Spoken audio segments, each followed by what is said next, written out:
Hello friends, स्वागत है आप सभी का। आज हम एक्सप्लेन करने जा रहे हैं केजीएफ चैप्टर 2 को। तो let's roll up the intro और चलो फिल्म सुने।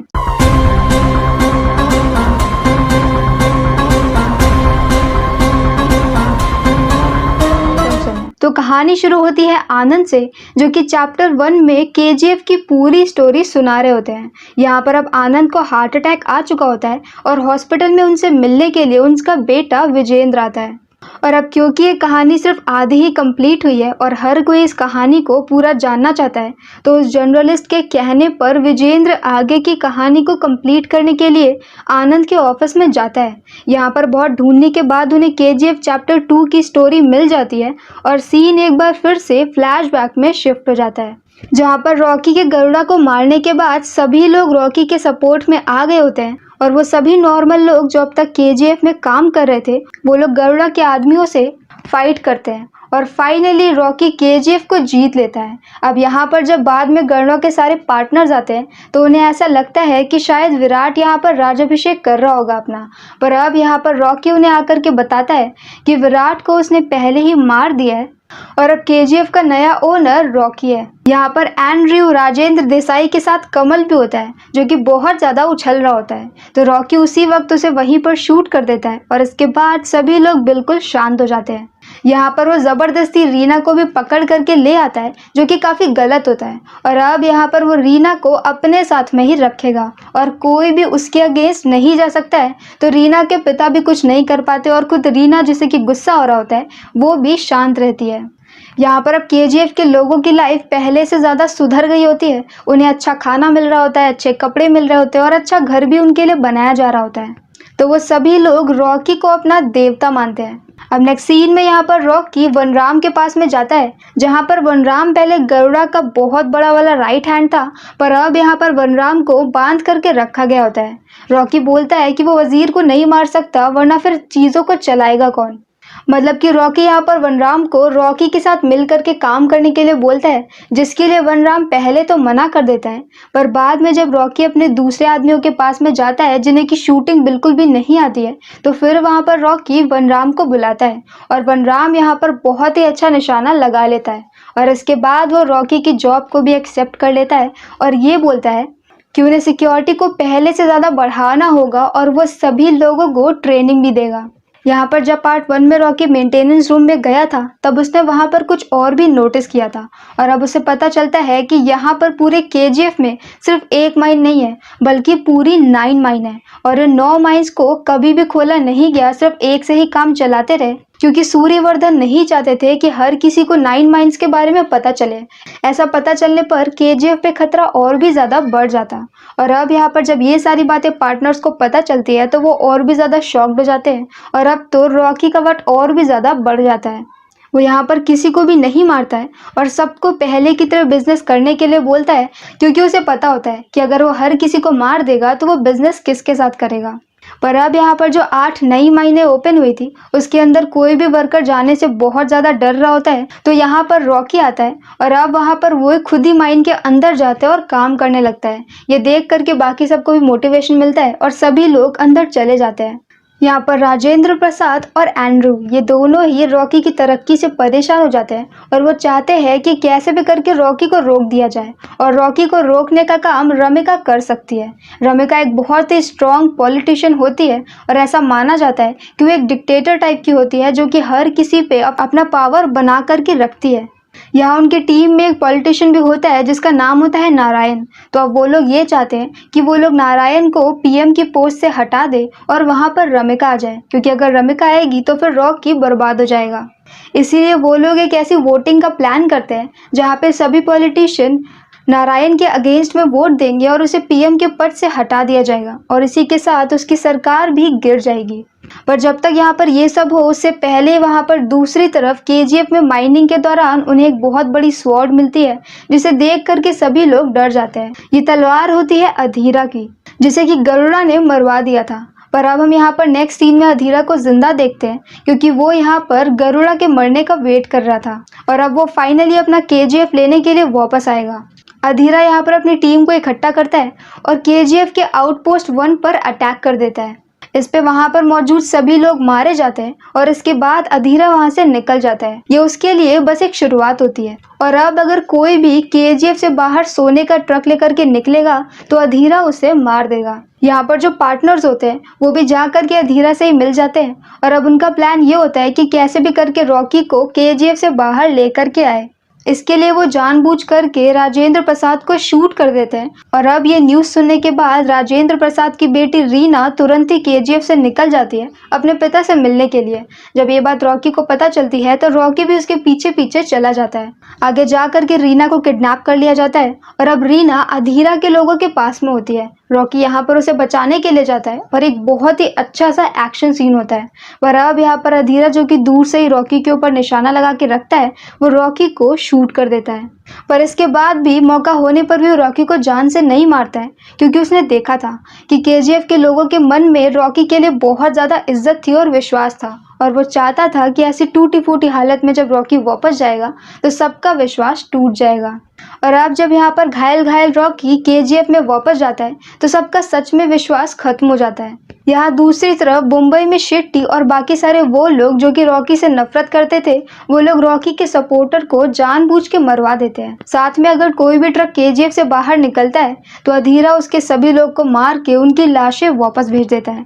इसकी वजह से सभी लोग बहुत ज़्यादा डर गए होते हैं और अब केजीएफ के अंदर सिर्फ 8 दिन का खाना बचा होता है। और इस सब के बीच में रॉकी अभी भी बीमार होता है और अभी भी वो पूरी तरह से ठीक नहीं हो पा रहा था कि तभी उसे शेट्टी कॉल करता है और कॉल करके उसे धमकी देता है और बदतमीजी भी करता है। ये सुन करके रॉकी को गुस्सा आता है और अब वो अपने चाचा को कॉल करता है। ये चाचा उसके मुंह बोले चाचा होते हैं जिनके साथ वो मुंबई में रहता है। वो उनसे एक आखिरी हेल्प मांगता है और इसके बाद वो अपना हेलीकॉप्टर बुलाता है और काफ़ी सारा सोना लेकर के रीना के साथ दुबई चला जाता है। ये देख करके हर केजीएफ में रहने वाले को ये लगता है कि रॉकी यहाँ पर डर करके उन सबको छोड़ करके भाग गया है। पर असल में रॉकी दुबई जाता है खलील से मिलने के लिए। वो यहाँ पर खलील के साथ अपनी मीटिंग करता है और उसे बिजनेस ऑफर करता है कि वो अफ्रीका से डायरेक्टली उसका सोना इंडिया में लेकर के आएगा। पहले तो खलील इसके लिए मना कर देता है क्योंकि रॉकी की अपनी हालत भी खराब होती है। पर अब यहाँ पर खलील को पता चलता है कि रॉकी ने अपने चाचा से बोल करके अपने दूसरे सपोर्टर्स को बुलवा करके उस हर इंसान को मरवा दिया है जो कि मुंबई में खलील के सपोर्ट में था। साथ में यहाँ पर खलील जिन गार्ड्स को अपना गार्ड समझ रहा था उसमें से आधे गार्ड रॉकी के होते हैं। यहाँ पर अब खलील के साथ डील फिक्स करके रॉकी वापस से केजीएफ की तरफ आता है और वनराम से ये कह देता है कि सारे ट्रक्स को बाहर निकालो। यहाँ पर दूसरी तरफ अधीरा उसका वेट कर रहा होता है और जैसे ही वो ये देखता है कि रॉकी यहाँ पर वापस आ गया है और उसके पीछे ट्रक्स भी हैं, उसके सभी लोग रॉकी की तरफ को अपनी गन पॉइंट कर देते हैं कि तभी वहाँ पर ट्रक के अंदर से बहुत सारे रॉकी के आदमी निकलते हैं जिनके पास बहुत अच्छी अच्छी गन्स होती है, जिनके सामने अधीरा की सस्ती गन टिक नहीं पाती है। और फाइनली उसके काफ़ी सारे आदमी मारे जाते हैं और एक तरह से यहाँ पर अधीरा की हार हो जाती है। रॉकी चाहता तो उसे मार सकता था लेकिन वो उसे छोड़ देता है। साथ में वो नारायण की सरकार को भी गिरने से बचा लेता है अलग अलग पॉलिटिशियंस को धमकी दे करके। अब इस तरह से यहाँ पर उसका बिजनेस बहुत ज़्यादा बढ़ जाता है क्योंकि वो लगातार पूरी 9 माइन से सोना निकाल रहा होता है और इसके बाद वो बॉम्बे में जाकर के शेट्टी को भी मार देता है। और इस तरह से यहाँ पर कुछ साल बीत जाते हैं और अब वक्त आ जाता है अगले इलेक्शन का। नारायण यहाँ पर रॉकी से मिलकर के ये बोलता है कि उसे रमिका को मारना होगा, अगर रमिका जिंदा रही तो फिर वो केजीएफ को बर्बाद कर देगी। पर अब यहाँ पर रॉकी ये बोलता है कि वो औरतों और बच्चों पर हाथ नहीं उठा सकता, कि अगर किसी औरत को गुस्सा आ रहा हो तो उसके ऊपर अटैक करने के बजाय उसके सामने हाथ जोड़ना बेहतर होता है। इसके बाद इलेक्शन का रिजल्ट भी आ जाता है और रमिका जीत जाती है।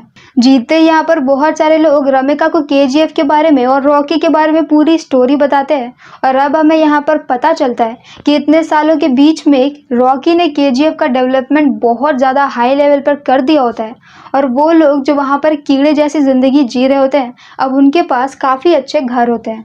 पर अब ये सब कुछ पता चलने के बाद रमिका ये बोलती है कि कुछ भी करके पूरे इंडिया में रेड डाल दो, लेकिन कहीं से भी रॉकी के अगेंस्ट में प्रूफ लेकर के आओ और उसे अरेस्ट करो। और इसके लिए वो एक स्पेशल टीम भी बना देती है। दूसरी तरफ हम यहाँ पर केजीएफ में आनंद को देखते हैं। वही आनंद जो कि मूवी के फर्स्ट पार्ट में स्टोरी सुना रहा होता है, वो यहाँ पर अभी यंग होता है और वो चिप करके केजीएफ की फोटोज क्लिक कर रहा होता है। उसे रॉकी के हाथ में पकड़ लेते हैं और उसे रॉकी के सामने लेकर के जाते हैं। यहाँ पर रॉकी उससे इम्प्रेस हो जाता है क्योंकि वो एक नॉर्मल सा लेखक होने के बाद भी काफी ज्यादा ब्रेव होता है। तो रॉकी यहाँ पर उसे सामने से कहता है कि वो रॉकी की स्टोरी लिखे और सब कुछ बिल्कुल सच सच लिखे। इसके बाद यहाँ नेक्स्ट सीट में पुलिस अलग अलग जगह पे छापे मार रही होती है, लेकिन कहीं से भी उन्हें कुछ भी नहीं मिलता है। उन्हें सिर्फ एक जगह से एक सोने का बिस्किट मिलता है जिसे कि वो पुलिस स्टेशन में जमा कर लेते हैं। जब ये बात रॉकी को पता चलती है तो वो उस एक सोने के बिस्किट को लेने के लिए पुलिस स्टेशन में पहुंच जाता है और जैसे ही सबको ये पता चलता है कि सोने का बिस्किट रॉकी का है, सब लोग डर जाते हैं क्योंकि रॉकी की शक्ल तो बहुत ही कम लोगों ने देखी होती है, लेकिन उसके नाम का डर ही बहुत बड़ा होता है। यहाँ पर वो स्टाइल में जाता है, अपनी सोने की बिस्किट लेता है, बाहर आता है, एक बहुत बड़ी सी मशीन गन लगाता है और पूरे पुलिस स्टेशन पे फायरिंग शुरू कर देता है। ये उसका अपनी नई गन को लाने के बाद फील्ड टेस्ट होता है। यहाँ पर फील्ड टेस्ट कंप्लीट करने के बाद नेक्स्ट सीन में हम ये देखते हैं कि रमिका को फाइनली कुछ प्रूफ मिल गया होता है और इसके दम पर वो रॉकी को अरेस्ट करना चाहती है कि तभी वहाँ पर फूलों का बुके लेकर के सामने से रॉकी उससे मिलने के लिए आता है और एक फाइल लेकर के आता है। उस फाइल में रॉकी के अगेंस्ट बहुत सारे प्रूफ होते हैं और वह सामने से बोलता है कि रमिका चाहे तो इस फाइल को रख करके उसके अगेंस्ट कोई सा भी केस बना सकती है। रमिका इस फाइल को लेने भी वाली होती है कि तभी वहां पर रमिका के दूसरे सपोर्टर्स आते हैं और ये बताते हैं कि असल में उनकी पार्टी के 200 पॉलिटिशियन को रॉकी ही फंडिंग करता है। तो मतलब कि अगर वो रॉकी के अगेंस्ट कहीं पर कोई भी खुलासा करते हैं तो सबको पता चल जाएगा कि खुद रमिका की पार्टी के लोग उसके साथ में हैं और उसकी पार्टी गिर जाएगी। अब रमिका यहाँ पर सिवाय धमकी देने के और कुछ भी नहीं कर पाती है और रॉकी वहाँ से निकल जाता है, पर इसके बाद वो जा करके सभी सोने की डिलीवरी को रोक देता है। और ये बात जब खलील को पता चलती है तो उसे काफ़ी ज़्यादा गुस्सा आता है क्योंकि रॉकी अपनी मनमानी कर रहा होता है। रॉकी के पार्टनर भी यहाँ पर रॉकी से परेशान होकर के अधीरा की हेल्प मांगते हैं और अब यहाँ पर खलील भी अधीरा के सपोर्ट में होता है। अधीरा जो कि जिंदा था, वो इतने सालों से केजीएफ में काम कर रहे अलग अलग एम्प्लॉयज़ को पकड़ करके वहाँ के बारे में इंफॉर्मेशन निकाल रहा होता है और अब इतने सालों बाद उसके पास केजीएफ का एक मैप होता है। वो बताता है कि अंदर जाने के 2 रास्ते हैं, पर दोनों ही रास्तों पर सिक्योरिटी इतनी ज़्यादा है कि जाना मुश्किल है, तो उसे किसी माइन के अंदर से होकर के जाना पड़ेगा और उस माइन के बारे में उसे किसी और से पता करना पड़ेगा। और ये पता करने का काम वो एंड्रयू को देता है क्योंकि अगर एंड्रयू ने ऐसा नहीं किया तो अधीरा उसे मार देगा। और अब यहाँ पर वो अपनी माँ की बॉडी को वहाँ से निकलवा लेता है जहाँ पर सालों पहले उन्हें दफन किया गया था और अब वो उनकी एक अच्छी सी समाधि बनवाता है और वहाँ पर अपने नशेड़ी पिता को काम पर रख लेता है। उसके पिता जो कि जिंदा थे वो बहुत ज़्यादा नशेड़ी होते हैं और कभी भी अपनी वाइफ का और बच्चे का ख्याल नहीं रखा होता है, इसलिए अब उन्हें बची हुई पूरी उम्र उसकी माँ की समाधि की सफाई करनी होगी। अब ये सब कुछ देख करके फाइनली रीना भी उससे इम्प्रेस हो जाती है और उन दोनों की शादी हो जाती है। दूसरी तरफ अधीरा को कोई एक बहुत अच्छी इन्फॉर्मेशन दे देता है कि वो एग्जैक्टली कहाँ पर खुदाई करना शुरू करेगा, तो वो उन्हीं में से एक माइन में पहुंच जाएगा, माइन नंबर 3 में। ये खबर मिलते ही अधीरा वहाँ पर खुदाई शुरू कर देता है और अब नेक्स्ट सीन में यहाँ पर रीना को पता चलता है कि वो प्रेग्नेंट है। वो जाकर के ये बात जल्दी से केजीएफ में खड़े हुए रॉकी को बताती है। अब इससे पहले कि यहाँ पर रॉकी खुश होता, पीछे से अधीरा के लोग अटैक कर देते हैं और उसमें वो रीना को शूट करके मार देते हैं। रीना की डेथ से यहाँ पर रॉकी को बहुत बड़ा झटका लगता है और अब गुस्से में उसके और अधीरा के बीच में एक फाइनल फाइट शुरू होती है जो कि बहुत लंबी और बहुत ही अमेजिंग होती है, जिसमें एंड में रॉकी अपना मेन हथियार हथौड़े को लेता है और उससे अधीरा की बहुत पिटाई करता है। इसके बाद वो अधीरा की गर्दन को तोड़ देता है और उसे जान से मार देता है। पर अब यहाँ पर रॉकी को पता चल गया था कि अधीरा को माइन के बारे में इंफॉर्मेशन बाहर से मिली है, तो वो तुरंत ही अपने लोगों को इकट्ठा करता है और सीधे पहुंच जाता है पार्लियामेंट में। पार्लियामेंट में उस वक्त वहां पर बहुत सारे नेता बैठे होते हैं और वहां पर रमिका स्पीच दे रही होती है और रमिका का यहाँ पर ये प्लान होता है कि चाहे उसे खुद को भी इस्तीफा देना पड़े, लेकिन फिर भी वो रॉकी के अगेंस्ट वारंट निकाल के रहेगी। पर तभी वहां पर अंदर रॉकी आता है और नारायण को उसके सामने ही शूट करके मार देता है, क्योंकि वो आखिरी आदमी नारायण ही होता है जो कि अधीरा की हेल्प कर रहा था और फ्रॉम द स्टार्टिंग पीछे से सारी चालें नारायण ही चल रहा होता है। और ये सारा प्लान उसी का होता है कि वो रॉकी को केजीएफ में भेजेंगे, गरुड़ा को मरवा देंगे, रॉकी को मरवा देंगे और केजीएफ को अपने कंट्रोल में ले लेंगे। पर अब यहाँ पर क्योंकि उसने सबके सामने पार्लियामेंट में आकर के एक पॉलिटिशियन को मारा है, तो अब सरकार के पास रॉकी के अगेंस्ट बहुत सारे प्रूफ आ जाते हैं और अब यहाँ पर रमिका रॉकी के अगेंस्ट डेथ वारंट निकाल देती है। रॉकी को मारने के लिए केजीएफ में बहुत बड़ी फोर्स जाती है, जो कि केजीएफ में रहने वाले सभी लोगों को वहां से बाहर निकाल देते हैं ताकि वो रॉकी को ढूंढ सके। पर अब यहाँ पर उन्हें पता चलता है कि रॉकी अपने महल में नहीं होता है और नेक्स्ट सीन में हम रॉकी को देखते हैं जो कि एक शिप पर होता है। उस शिप पर उसने अभी तक का सारा सोना रखा होता है और ये सोना बहुत ज़्यादा होता है। रमिका को भी ये बात पता चल जाती है क्योंकि खुद रॉकी की शिप से उसे ये बात बताई जाती है। मतलब कि रॉकी को पता चल गया था कि उसका अंत आने वाला है, इसीलिए वो खुद ही अपनी इन्फॉर्मेशन दे देता है और वो खुद भी मरना चाहता है, पर पानी के अंदर सारे सोने के साथ, क्योंकि सोना उसी के साथ डूब जाएगा और किसी को भी नहीं मिलेगा। और होता भी ऐसा ही है। सारे फाइटर प्लेन एकदम से रॉकी के ऊपर अटैक कर देते हैं और उसकी पूरी शिप ब्लास्ट हो जाती है। रॉकी और सोना दोनों पानी के अंदर चले जाते हैं और दोबारा कभी भी किसी को भी नहीं मिलते हैं। रमिका रॉकी के बारे में हर एविडेंस को मिटवा देती है और साथ में वो ऐसा पक्का करती है कि कहीं पर भी रॉकी का जिक्र भी ना हो और किसी को भी उसके बारे में पता ना चले। इसलिए सिर्फ आनंद ही ऐसा होता है जिसे कि रॉकी के बारे में पता होता है। आनंद इस पूरी स्टोरी को लिखता है और बाद में इसे पब्लिश भी करता है। और मूवी के स्टार्टिंग की बात मैं बीच में मिस कर गई थी कि कहानी की शुरुआत में जो कि चैप्टर 1 में उसने बोला था कि एक शिला पे रॉकी की तस्वीर बनी है, कहानी की शुरुआत में वो तस्वीर मिल जाती है। वो बहुत बड़े से पत्थर पर बना हुआ रॉकी का स्कल्पचर होता है जो कि केजीएफ के लोगों ने बनाया था, क्योंकि उनके लिए रॉकी उनका देवता होता है। और रॉकी ने यहाँ पर मरने के बाद भी उनके लिए केजीएफ टाउन बसा दिया होता है, जहाँ पर बहुत सारे उनके लिए घर बने होते हैं। और इसी सैड एंडिंग के साथ ये कहानी यहीं पर ख़त्म हो जाती है। तो अगर आपको हमारा एक्सप्लेन पसंद आया हो तो प्लीज़ हमारी वीडियो को लाइक करें, शेयर करें और हमारे चैनल को सब्सक्राइब करें। तो मिलते हैं नेक्स्ट वीडियो के साथ। Bye bye.